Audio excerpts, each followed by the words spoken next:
चैतन्य महाप्रभु, उनके चरित्र में वर्णन आता है कि श्री चैतन्य महाप्रभु इतने सुंदर थे, इतने ज्यादा सुंदर थे कि उनके आगे पीछे हजारों लोग केवल और केवल उनके रोग कूपों को देखने के लिए चलते थे। उनके शरीर के अंग के रोए, उनके जो केश थे, और श्री महाप्रभु जी जब तैयार होते, सुंदर धोती पहनते, ऊपर उपरना डालते और अपने केशों को जब पीछे करते, तो महाराज स्त्रियों की तो क्या, पुरुष भी निहाल हो जाते थे उनके रूप पर। वे जब किसी वृक्ष के नीचे बैठते थे तो दूर दूर तक लोग केवल छुप छुप करके उनको देख रहे होते थे। उनका प्रवचन, सत्संग, श्रवण करना वो तो एक विषय था ही, पर उससे भी अधिक ज्यादा विषय आकर्षण का था उनका स्वरूप। बहुत सुंदर था। वो जब कभी अपने नेत्र खोलते थे तो सामने बैठे जो श्रोता होते थे उनमें से 2-4 तो अपने हृदय को पकड़ के बैठ जाते, कहीं प्राण ना निकल जाए, ऐसा रूप था उनका। और हमारे गौड़िया वैष्णव संप्रदाय में श्री राधा कृष्ण मिलित स्वरूप माना जाता है चैतन्य महाप्रभु का।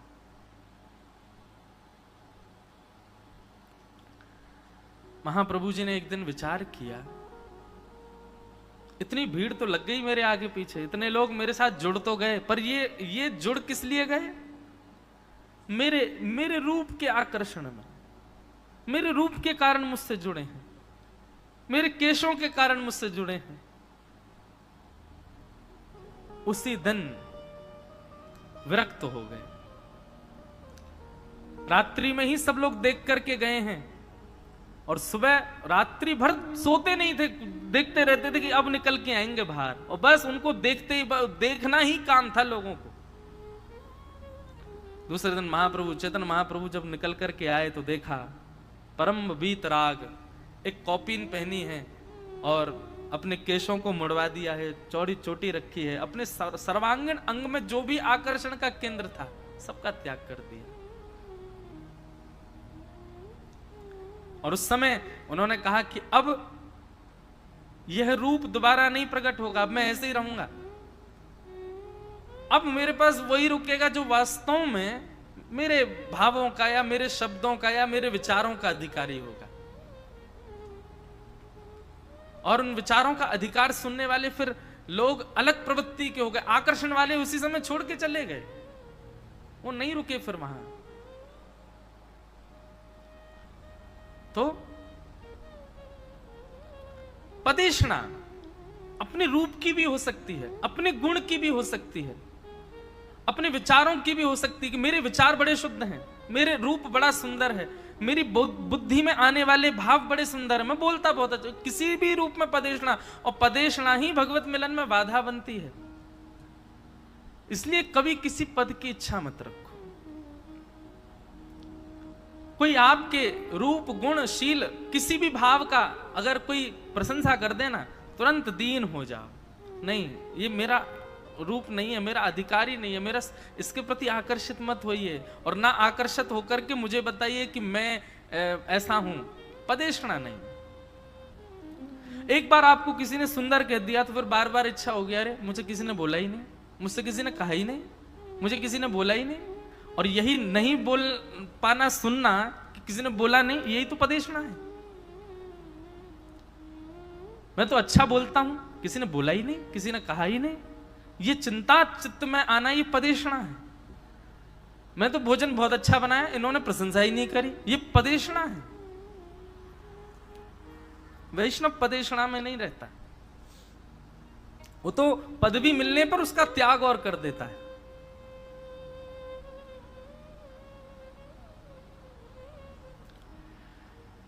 तो श्री नामदेव जी का भाव हम सुन रहे थे।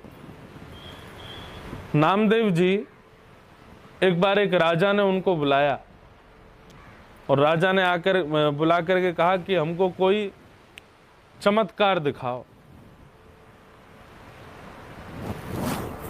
नामदेव जी महाराज बोले, भाई वैष्णव कोई चमत्कार करता थोड़ी है, वो तो सहज भाव से अपने आप लाल जी कर देते हैं कोई कृपा, तो लोग बाग सोचते हैं ओ इन्होंने चमत्कार किया, लेकिन वैष्णव कोई चमत्कार थोड़ी करता है, और ना ही वैष्णव चमत्कार में ज्यादा रुचि रखता है। लेकिन राजा तो पीछे पड़ गया नामदेव जी के, बोले चमत्कार दिखाओ, चमत्कार दिखाओ। नामदेव जी महाराज चुपचाप खड़े रहे, बोले अब क्या चमत्कार दिखाएं। लेकिन राजा उग्रवादी था, उसने तुरंत एक गाय को बुला लिया और सैनिकों से कहा इसका वध कर दो इनके सामने। नामदेव जी जब तक उठते रोकने के लिए, तब तक तो सैनिकों ने गाय का वध कर दिया। और गौवध होते ही नामदेव जी महाराज नेत्र बंद करके बैठ गए, बोले हे भगवान, कितना बड़ा अपराध हो गया मेरी वजह से। राजा ने कहा, बोले तुम चमत्कार नहीं दिखाओगे तो हम तुमसे जबरदस्ती करवा लेंगे। अब चलो, या तो इस गौ हत्या को स्वीकार करो, नहीं तो अपने चमत्कार से इस गाय को जीवित करो।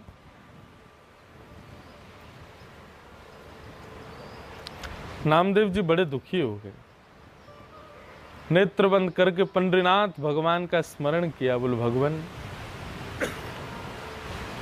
एक गौ हत्या का अपराध मुझे लग जाए, मुझे उसकी चिंता नहीं, पर आपकी अत्यंत प्रिय सी गौ माता एक वैष्णव के सामने उसकी परीक्षा के भाव में उसका वध कर दिया गया, इसकी मुझे बड़ी पीड़ा हो रही है नाथ, कृपा करो, कृपा करो भगवान। और तभी सबके मध्य देखते ही देखते वो गौ माता पुनर्जीवित हो गई। और जीवित होते ही राजा समझ गया कि बोले ये इन्होंने चमत्कार किया, जबकि नामदेव जी ने कुछ किया नहीं, बस भगवान से प्रार्थना की थी। प्रसन्न हो गया राजा, बोले वाह, मैं आनंदित हो गया, आपने चमत्कार दिखाया, कर्तव्य दिखाया।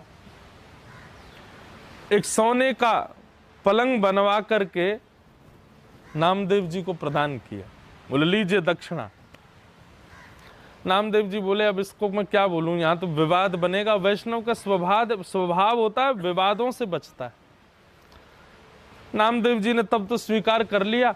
राजमहल से बाहर निकल करके एक नदी थी सामने, उस नदी में ही उस पलंग को पधरा दिया।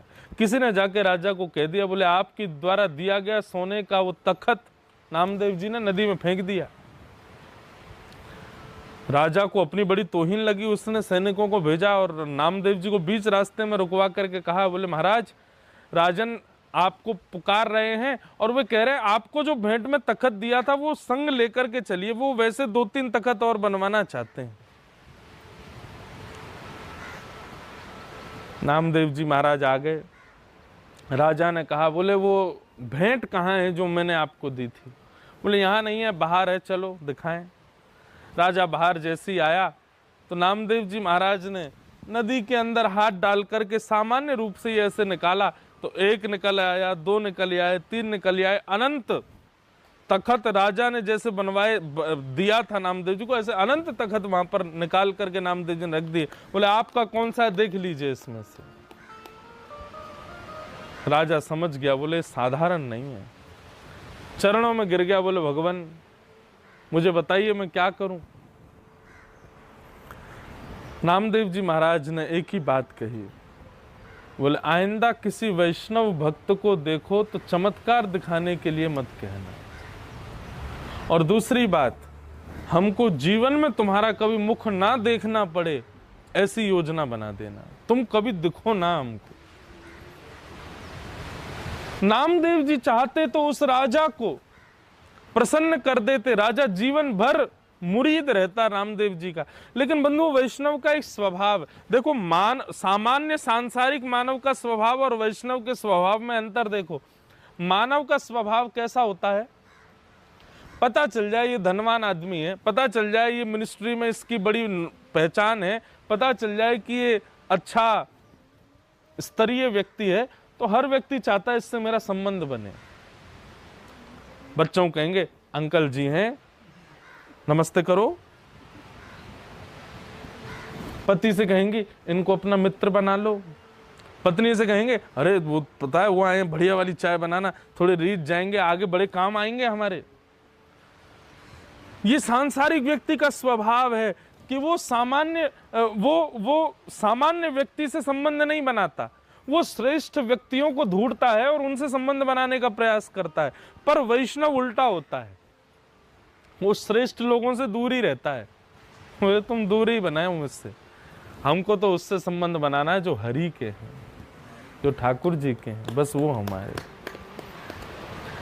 आप भले ही कितने भी बड़े मिनिस्टर हो, आप भले ही कितने भी बड़े धनवान हो, जानकार हो, आपकी कितनी भी पहुंच है, लेकिन हरि विमुख हो, हमारा कोई संबंध नहीं आपसे।